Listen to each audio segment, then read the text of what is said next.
Master minds commerce చదవాలనుకునే 10th inter విద్యార్థుల తొలి ఎంపిక. నమస్తే రమగారు. నమస్తే జయ. రమగారు, జీవితం క్షణకాలం. ఈ క్షణమే మంది, మరుక్షణం మనకు సంబంధం లేదు కదా. అందరికీ తెలిసిన విషయం, మన అందరికీ తెలుసు అది. అయినా కూడా ముందుకు అడుగులు వేస్తూనే ఉంటాం, ఏదేదో ఊహించుకుంటాం కదా.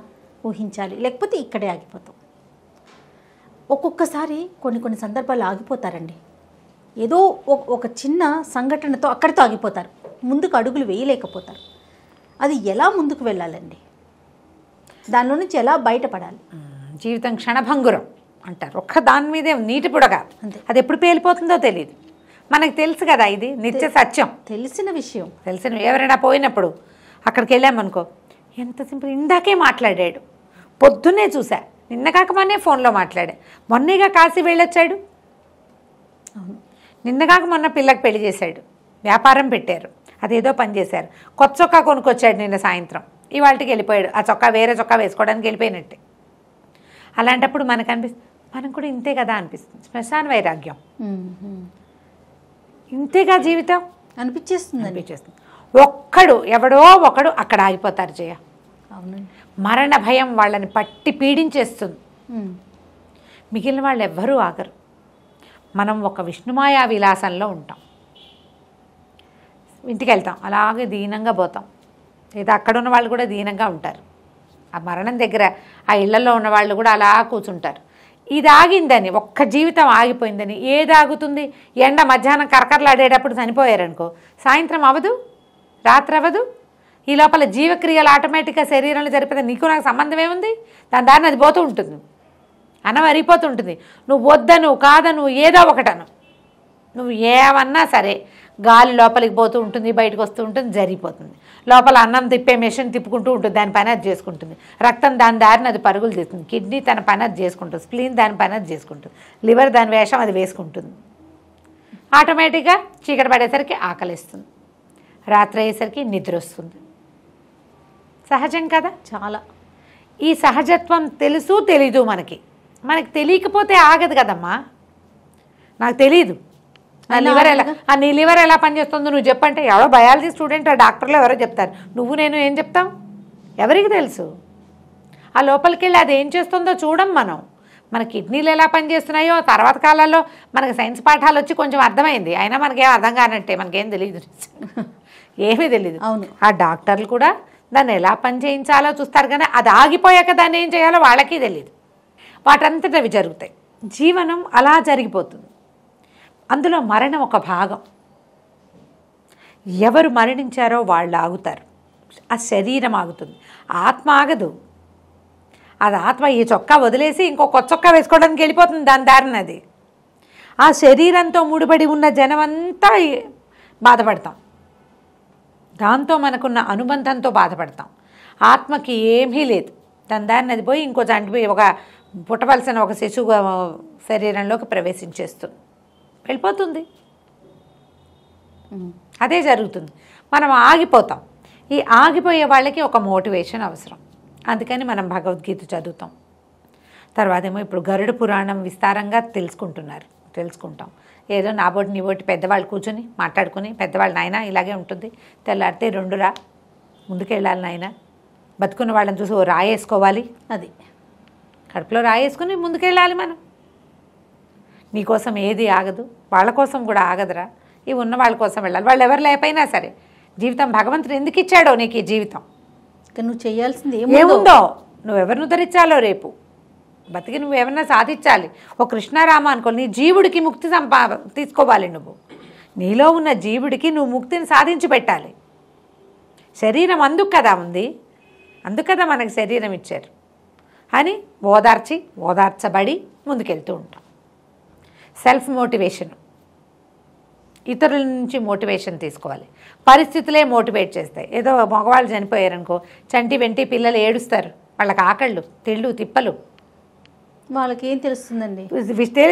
తెలిసిన వాడికైనా ఆకలేదు, దుఃఖం ఉన్న వాడికి ఆకలేదా, నిద్ర రాదా?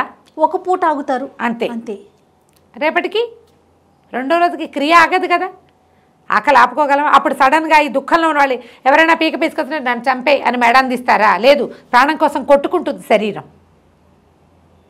దుఃఖంలో ఉన్నవాళ్ళు దుఃఖిస్తూ ఉంటారు, కానీ వాళ్ళకి ప్రాణాపాయం వస్తే తప్పించుకుంటారు. మొహం మీద కొట్టామనుకో ఇట్లా అనమా? ఎందుకంటాం? అది లోపల ఉన్న చైతన్యం మనల్ని బతికించి ఉంచడానికి ట్రై చేస్తుంది. మనం ప్రయత్నించాలి కదా. ఈ మరణ దుఃఖం నుంచి బయటికి రావటం, ఎక్కడైనా ఆగిపోయిన దుఃఖం నుంచి బయటికి రావడానికి మోటివేషన్ అవసరం. దీనికి సెల్ఫ్ మోటివేషన్. నన్ను ఎందుకు భగవంతుడు పుట్టించాడు? ఇలా దుఃఖించి ఇలా ఆగిపోయి ఇక్కడే కూర్చోడానికా? ఇంకేదైనా ఉందా? అదేమిటో నేను తెలుసుకుంటా. నేను తెలుసుకునే ప్రయత్నం చేస్తాను.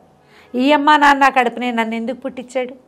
ఈ ఇంట్లోనే నేను ఎందుకు పుట్టాను? ఈ ఊళ్ళోనే, ఈ దేశంలోనే, ఈ గ్రామంలో ఆలోచించాలి కదా. ఆలోచిస్తే అప్పుడు మనకి ఇంకేటో ఏదైనా ఉందేమో అని అనిపిస్తుంది. ఈ దేశానికి మనం ఏం ఉద్ధరించాం, ప్రపంచానికి మన వల్ల జరిగే సహాయం ఏమీ లేదు. మన చుట్టూత మన చిన్న సమాజం, మన ఇల్లు, మన దొడ్లో ఉన్న ఒక పొగడ చెట్టుకి నీళ్ళు పోయటమైనా మన జీవిత సాఫల్యం అవ్వచ్చే. అవును, అవ్వచ్చు కదా. ఎవరికైనా ఒకళ్ళకి సహాయం చేయటం, దారిపోయే వాళ్ళు ఎవరినో తోడు వెళ్ళటం. మీకు ఎవ్వరూ లేకపోతే ఎవరికైనా సహాయం చేయండి, మీ జీవన సాఫల్యం అక్కడ లభిస్తుంది. ఎందుకు పుట్టాము అనే ప్రశ్నకి సమాధానం అప్పుడు దొరుకుతుంది.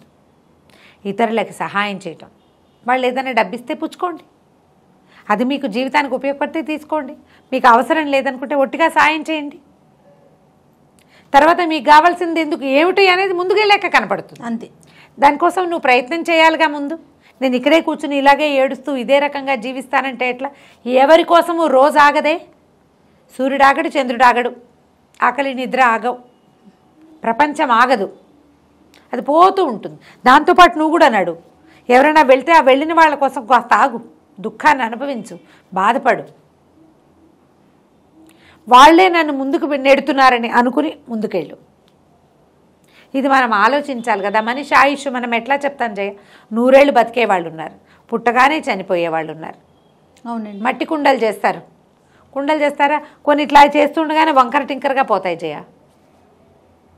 కొన్ని కుండ చేసి పెట్టాక ఎండితూ పగిలిపోతాయి, కొన్ని ఆవన్లో చేరాక పగులుతాయి, కొన్ని నిలబెడతాయి, కొన్ని లాంగ్ లాస్టింగ్ చాలా కాలం ఉంటాయి. ఒక కుండ కొనుక్కొస్తే 10-12 ఏళ్ల పాటు కూడా ఉంటుంది. పురాతన మట్టి కుండలు, పెడతలు అవి ఇళ్లలో అలాగే ఉంటాయి. మనకు భూగర్భ శకలాల్లో ఒక మట్టి కుండ దొరికింది అని చెప్తారు. దాని లైఫ్ అంతా. ఇప్పుడు అది ఏడిస్తే ఎట్లా? మనం కూడా అలాంటి వాళ్ళమే, మనుషులం కాబట్టి మనకి రాగద్వేషాలు, భయాలు, దుఃఖాలు, కష్టం ఉంటాయి. కానీ వాటి కోసం ఆగద్దు, ఆగిపోవద్దు.